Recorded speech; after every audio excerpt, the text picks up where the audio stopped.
ही खेळणा किल्ला करणसिंहांनी घोरपड राहून घेतला. त्यावेळी बहामनी वजीर मोहम्मद गवान याने भीमसेनला राजा घोरपडा बहादूर हा किताब दिला.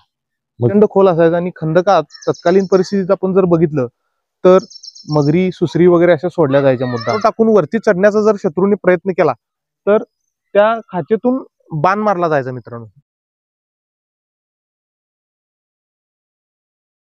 नमस्कार मित्रांनो, आज आपण सांगली जिल्ह्यातील अशा एका ऐतिहासिक ठिकाणी आलोय ज्याचा थेट शिवकालीन इतिहासाशी संबंध जोडला जातो. तर असं हे सांगली जिल्ह्यातला अतिशय दुर्मिळ असणारा किंवा इतिहासाच्या पानाच्या आड लपलेला हा किल्ला आहे. या किल्ल्याचं नाव आहे किल्ले श्री बहादूरगड. आज आपण PM प्रोडक्शन प्रशांत मुळीके आपल्या YouTube चॅनेलच्या माध्यमातून हा किल्ला तुम्हाला संपूर्ण एक्सप्लोर करणार आहे. किल्ल्याचा संपूर्ण इतिहास, त्याचबरोबर जे राजे घोरपडे होते त्यांचा संपूर्ण इतिहास या निमित्तानं आपण ह्या किल्ल्याच्या डॉक्युमेंटरीच्या माध्यमातून दाखवणार आहे. चला तर या किल्ल्याचा संपूर्ण शेवटपर्यंत तुम्ही व्हिडिओ पहा आणि आमच्या चॅनेलला तुम्ही लाईक करा, शेअर करा, सबस्क्राईब करा. तर मित्रांनो, ज्यावेळी आपण किल्ल्यामध्ये एंट्री करतोय तर त्या एंट्री करताना आपल्याला या ठिकाणी उजव्या व डाव्या बाजूला भल्या मोठे असे दोन बुरुज दिसतात आणि त्या बुरुजाच्या आपल्या डाव्या बाजूला जर आपण बघितलं तर या ठिकाणी गणपतीचं सुंदर असं मंदिर आहे. उजव्या सोंड्याचा गणपती आहे, ते देखील या ठिकाणी आपण बघू शकतो. या ठिकाणी हे गणपतीचं मंदिर आहे. मित्रांनो, अतिशय प्राचीन आणि पुरातन असं हे मंदिर या ठिकाणी आपल्याला बघायला मिळते. मित्रांनो, मुख्य प्रवेशद्वारातून आपण आत आल्यानंतर या ठिकाणी आपल्याला तत्कालीन बांधणीचं असणारं हे सैनिकांसाठी थांबण्याचं एक या ठिकाणी छोटंसं आपल्याला एक देवळी टाईप दिसते. या ठिकाणी पूर्वी महादरवाजा होता.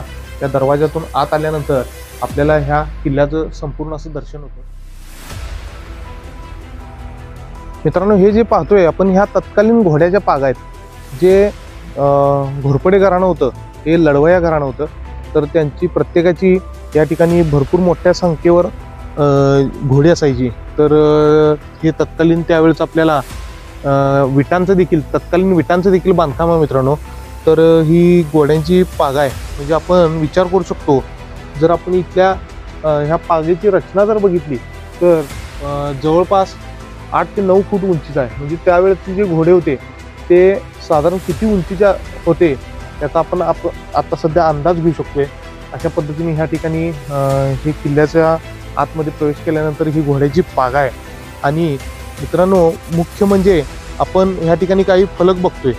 तर जर आपण बघितलं तर शिवभारत ट्रेक्स सांगली ही जी ट्रेकिंग करणारी एक संस्था आहे, तर त्यांच्या माध्यमातून ह्या ठिकाणी किल्ल्याचं जतन, संवर्धन अथवा जीर्णोद्धार करण्याचं मोठ्या प्रमाणावर काम चालू आहे. मित्रांनो, तर अशा पद्धतीची ही ह्या किल्ल्याची रचना आहे. चला तर आणखीन आपल्याला काय दाखवता येते ते आपण आत्ताच दाखवू. मित्रांनो, आपण ज्यावेळी आतमध्ये प्रवेश करताना हे भव्य अशी जी बुरुज आहेत, तर ह्या बुरुजाचं एक खास वैशिष्ट्य आहे. मित्रांनो, हे वैशिष्ट्य असं आहे की ह्या ठिकाणी वरती जर आपण बघितलो तर काही आपल्याला खाचा दिसतात. तर त्या खाचा ह्यासाठी असायच्या की ज्यावेळी शत्रू ह्या बुरुजावर अटॅक करण्याचा प्रयत्न करेल किंवा जर दोर टाकून वरती चढण्याचा जर शत्रूंनी प्रयत्न केला तर त्या खाचेतून बाण मारला जायचा. मित्रांनो, आणि ते बाण मारून शत्रूला वर्मी व घायाळ केलं जायचं. अशा पद्धतीची ही बुरुजाची तत्कालीन रचना आहे. आता काही अवशेष या किल्ल्याचे बघायला मिळतात. चला तर आणखीन आपल्याला काय दाखवता येते ते आपण बघू. मित्रांनो, इथं जर आपण बघितलं तर आपल्याला ह्या किल्ल्यावर वरती येण्यासाठी तत्कालीन काही पायऱ्या दिसतात. थोडी पडझड मोठ्या प्रमाणावर झालेली आहे. शिवभारत ट्रेकर्सच्या माध्यमातून व येथील स्थानिक घोरपडे घराण्याच्या माध्यमातून या ठिकाणी जीर्णोद्धाराचं काम मोठ्या प्रमाणावर चालू आहे. आता तर मगाशी मी तुम्हाला काही खाचा दाखवल्या होत्या बुरुजावर. तर तो इथं जर बघितलं तर इथून खाली बाण मारला जायचा. आपल्याला खालचं सगळं दिसतं आपल्याला. मित्रांनो, तर इथून खाली बाण मारला जायचा आणि इथनं शत्रूला अटॅक केला जायचा. तर यानंतर इथं आपण जर बघितलं निशान बुरुज, या ठिकाणी हे निशान बुरुज आहे. मित्रांनो, हा किल्ला जो आहे तो भुईकोट किल्ला आहे. या भुईकोट किल्ल्यावर काही बुरुज आज देखील व्यवस्थितरित्या आपल्या इतिहासाची साक्ष म्हणून उभे आहेत. तर ह्या निशाण बुरुजावर आपण जर बघितलो तर हा जे राजे घोरपडे घराणं होतं त्या घराण्याचं प्रतीक असणारा हा ध्वज आहे. त्यानंतर या ठिकाणी जर उभारून आपण संपूर्ण बघितलं तर संपूर्ण आपल्याला बहादूरवाडी या गावाचं दर्शन होतं. अतिशय टुमदार असं छोटंसं गाव आहे आणि या गावामध्ये जास्त करून शेतीवर भर दिला जातो. तर अशा पद्धतीचा या ठिकाणी हा निशाण बुरुज आहे. चला तर आणखीन आपल्याला काय दाखवता येते आता ते आपण दाखवण्याचा प्रयत्न करू. मित्रांनो, या किल्ल्याचं वैशिष्ट्य म्हणजे ज्यावेळी हा किल्ला बांधला त्यावेळची तत्कालीन ऐतिहासिक विहीर देखील या ठिकाणी आहे. भरपूर अशी या किल्ल्याची पडझड झाली आहे मित्रांनो. काळाच्या ओघात किल्ल्याचं प्रचंड नुकसान झालेलं आहे. चला तर ती विहीर नेमकी कुठे आहे आपण बघू.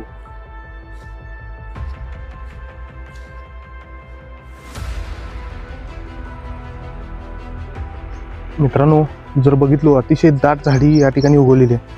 या दाट झाडीतून आपण वाट काढत काढत त्या विहिरी जवळ पोचण्याचा प्रयत्न करतोय.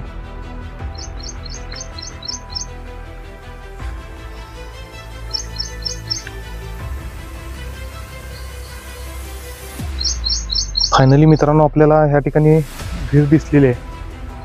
तत्कालीन बांधणीची ही वैशिष्ट्यपूर्ण अशी आपल्याला ही या ठिकाणी विहीर दिसते. या ठिकाणी उतरायला काही पायऱ्या देखील आहेत, बघू शकतो आपण.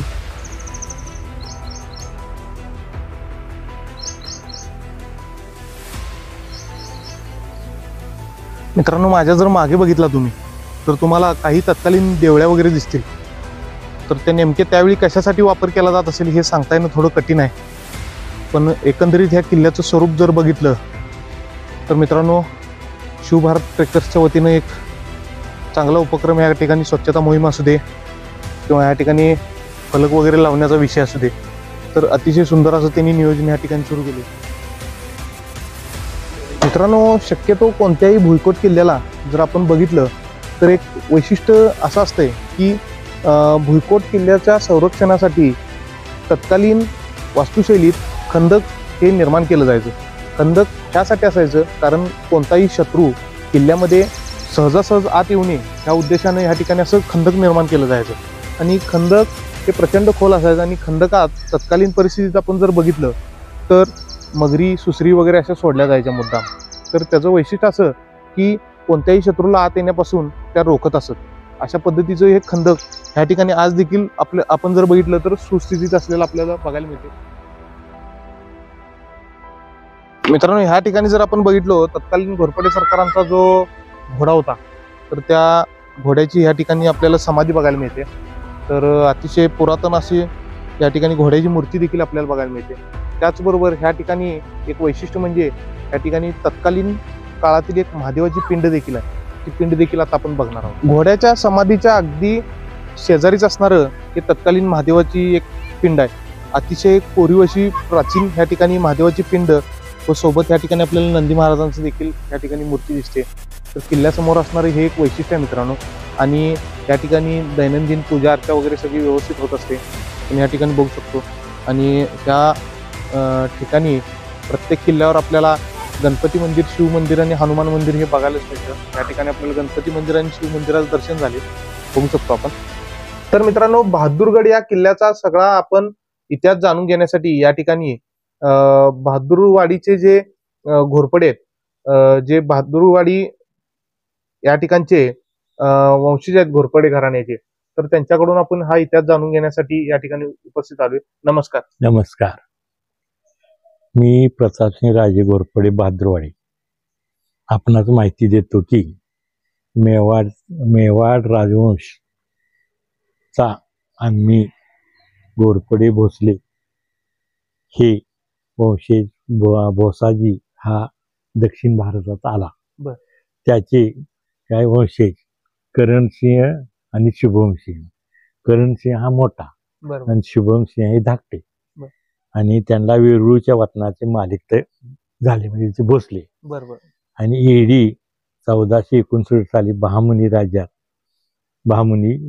वजीर मोहम्मद याच्या बरोबर खेळणा किल्ला करणसिंह घोरपडे यांनी घेतला. आणि त्या खेळणा किल्ला घेतल्यानंतर त्यांना तिथे वीरमरण आलं. आणि त्यांचा मुलगा भीमसेन याला राजा घोरपडा हा किताब मिळाला. आम्ही त्यावेळेला भोसल्यांचे थोरलं घर आमचं, त्यावेळेपासून आमच्या घराण्याला राजे घोरपडे हे किताब मिळून आम्ही घोरपडे हे नाव लावलं. आणि खंडेराव म्हणजे बाजीराजे घोरपडे, अंबाजीराजे घोरपडे, खंडोजीराजे घोरपडे.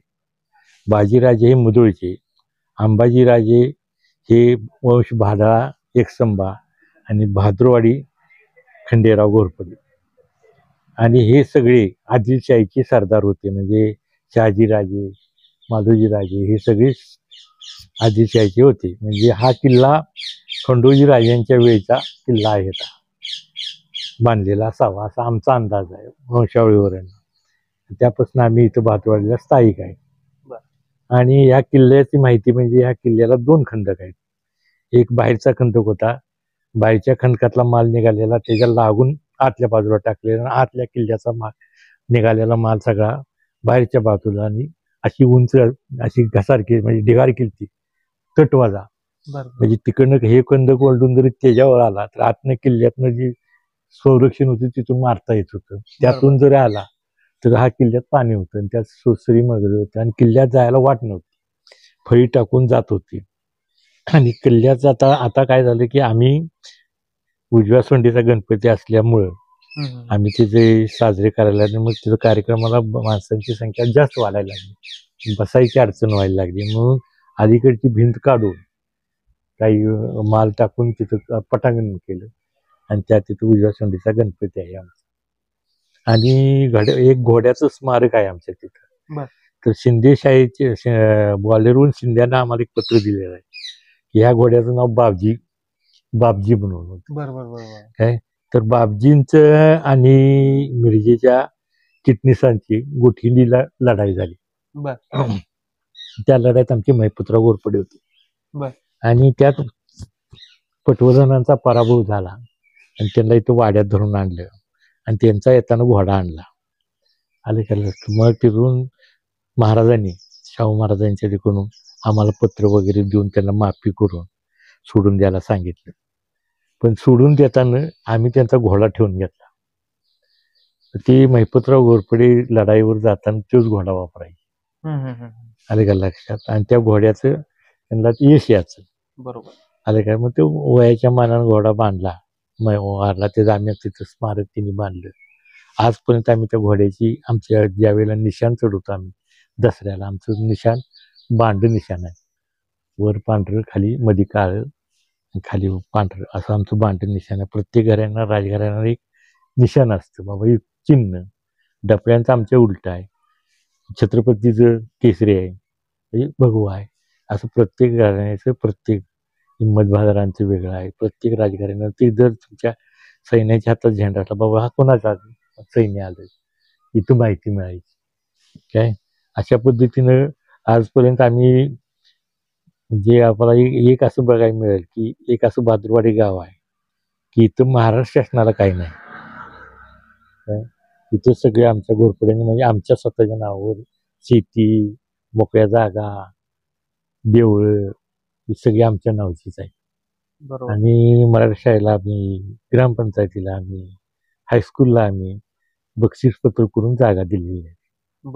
आणि इथं ह्या गावाला जे जमिनी आहेत ते किल्ल्यावर नोकरी करायची, म्हणजे सैनिक वगैरे त्यावेळेला मेहनताना नसायचा की हा डाग तुम्हाला खायला आणि किल्ल्यावर नोकरी. म्हणजे सगळी बाराची बल्लीची जाण आमचे जवळजवळ 60 मूळ पट्टेदार आहेत. काय ते 60 मूळ पट्टेदार दसऱ्याला जमतात आमचं निशाण चढवायला, शिलंगणाला. आले का लक्षात? ते असतात सगळे. मग तिथं बकरे वगैरे कापून उडवून निशाण चढवून सगळे व्यवस्थित कार्यक्रम करतात. काय आणि किल्ल्याचं संवर्धन आता करायची काय आमची ताकद नाही एवढी. आले का? आम्ही बघितलं बुरुज बांधले, पण 19 साली जरा पाऊस झाला, अलीकडे देवापाशी बुरुज पडला, तो खालून असं पाण्याचा साठण पडला. मग आता एक जी सांगलीची टीम येते ती म्हणजे आम्ही जरा दुरुस्त करू का, शिवभारत ट्रेकर्स येते आमच्याकडे. त्यांना आम्ही सांगितलं करा, आम्ही तुम्हाला मदत करतो. ती दर रविवारी येऊन सगळी करतात, पडलेलं गोळा करतात. आता पुढं रोसिया म्हणतात, आम्हाला गौंडी बघायचं चाललंय. म्हणजे तत्कालीन बांधणी करायला जमणारा गवंडी. गवंडी बघायचं चाललं काय. मग बघा, मग ती रायगडची तिथं बांधतात, त्यांना विचारून आले, ते राजस्थानचे पडत, बरोबर त्यांना विचारून आले. बघू आता समाजानं बांधला तर काय आमची हरकत नाही. बरोबर काय. आणि पुन्हा ह्याला पुरातनला का द्यायचं नाही. तर आता तुम्ही पन्हाळ्याची अवस्था बघितली होय. काय. मग त्या दरवाज्यातनं आता वाटा काढल्या. बरोबर आले का लक्षात. म्हणजे काय नाही, पन्हाळ्याचं सगळं पडलं आता. पाक काय दुरुस्ताना एक धोंडा लावला नाही. बरोबर एक दगड तिथं बसवलं नाही. सगळे ढासायला लागले. मग पुरातनाला देऊन काय करायचं. बरोबर आहे. निदान असं कोणतरी येऊन कोणी तर मदत केली, निदान हा एवढं तर सिद्ध होते ना. सिद्ध. आणि ह्या किल्ला पाडायचं कारण म्हणजे इंग्रजांचं आम्ही मांडलिक तत्व पत्करलं नाही. त्यावेळेस आणि लक्ष्मीबाईचं त्या आईसाहेब होतं आमचे, त्यांचं इंग्रजांचं युद्ध झालं, त्यात आमचा पराभव झाला. आणि तिने ती मग तोफा लावून ती सगळं उडवला वाडा. आमची होती ती तोफा बिपा सगळं गोळा केल्या, सगळे सामान ओढले. एक खुली तेवढी ठेवली राहायला, ते सगळे घेऊन गेले. मग त्यांचं काही वर्षांनी मांडलिक तत्व पत्करलं. त्यावेळेची सनद वगैरे माझ्याकडे आहे सगळे अधिकाऱ्याला. मग ते परत आमच्या 18 गावचे सगळं उत्पन्न वगैरे त्यावेळेला आम्हाला दिलं. तर काका, आणखीन एक आम्हाला महत्वाची माहिती अशी हवी आहे की आता आपल्या सांगण्याप्रमाणे जे सातारा किंवा कोल्हापूरची जी छत्रपती गादी आहे, तर ते भोसले आणि तुम्ही भोसले, तर तुमची भावकी लागते. तर नेमकं यापैकी थोरलं घराणं कोणतं. करणसिंहाचं थोरलं घराणं म्हणजे आमचं घोरपड्यांचं घराणं थोरलं. तसं जर बघायला गेलं तर हे जे घोरपडे घराणं होतं ते तुम्ही त्या युद्धात घोरपड वापरली म्हणून घोरपडे असं आडनाव तुम्हाला. ते राजा घोरपडे बहादूर हा किताब बहामनी राज्यात आम्हाला मिळाला. खेळणा किल्ला म्हणजे पन्हाळगडचा. बरोबर. तो किल्ला त्या करणसिंहानं घोरपड लावून घेतला, तो मारला गेला. म्हणून त्यावेळेला राजा घोरपडा बहादूर हा किताब आम्हाला मिळाला. बरोबर. त्यामुळे आम्ही सगळी घोरपडी लावायला लागलो. करणसिंहाची वंशावळ घोरपडी लावायला लागली. मग तुमच्या आता आपण तुमच्या ह्या जुन्या वाड्यात आपण म्हणजे जे तुम्ही ज्या वाड्यात राहताय त्या ठिकाणी आपण एक दुर्मिळ फोटो बघितला, ज्यामध्ये एक ब्रिटिश अधिकारी वगैरे बसलेला फोटो आहे. तर त्या फोटोचं काय तुम्ही माहिती देऊ शकाल. त्यावेळेला ज्यावेळेला सनद दिली आम्हाला परत, त्यानंतर इंग्रजांच्या वरच्या खाली राहायला लागले होते. मग त्यांचा दौरा असायचा भागातने. आणि वाळणीचा तह जो झाला कोल्हापूर आणि साताऱ्याचा, मग आमच्या राणी लक्ष्मीबाईच्या सैन्य झाला. त्यांनी आम्हाला विचारून इकडे जायचं, तिने विचारून आम्हाला पलीकडे जायचं. दोघांचा आम्ही होय म्हटल्याशिवाय अलीकडे कुणी जायचं नाही, असं त्यावेळेचा तह झाला. बरोबर. आता साधारण दसऱ्याच्या वेळी ह्या किल्ल्यावर काय काय स्वरूपात कार्यक्रम असतो. ह्या दसऱ्याच्या वेळेला की निशाण आपलं जे दसऱ्याला चढवायचं असतं, म्हणजे राजे घोरपड्यांचं जे निशाण बांध आहे काय ती चढवतात. त्यावेळेला ही आमची सगळी संधी म्हणजे शिपाई सगळ्या गावातले असतात. जवळजवळ 300-400 शिपाई आपले प्रत्येक घरातली माणसं असतात. मग तिथं बली देऊन, बकऱ्याचा बळी देऊन तिथे निशाण चढवायचं. पुन्हा शिलंगणला जायचं. शिलंगण म्हणजे त्यापासून युद्धाला सुरुवात पहिली जुनी असायची शिलंगणाला. त्याप्रमाणे आम्ही आजपर्यंत चालवत आलो.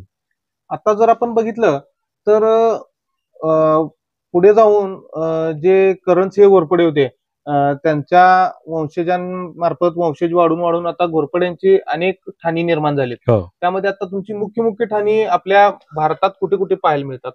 आता कसं झालं, कर्नाटकात एक बघायला मिळतील तुम्हाला, मुधोळ काय, मग पाक ते ह्याच्यापर्यंत शेंडूर बिंडूर तिकडं.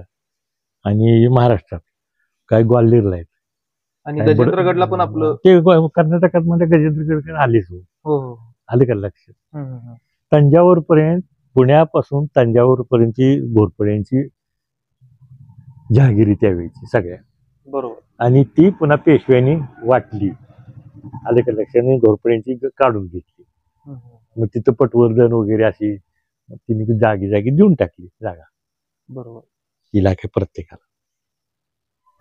तर काका, संबंध सांगली जिल्ह्याला एक प्रश्न असा पडलाय, बहादूरवाडी हे गावाचं नाव सगळे ऐकून आहेत, पण बहादूरवाडी हे गावाचं नाव ठेवण्यामागे पण एक काही इतिहास आहे, त्याबद्दल जरा माहिती सांगा की खेळणा किल्ला करणसिंहांनी घोरपड राहून घेतला.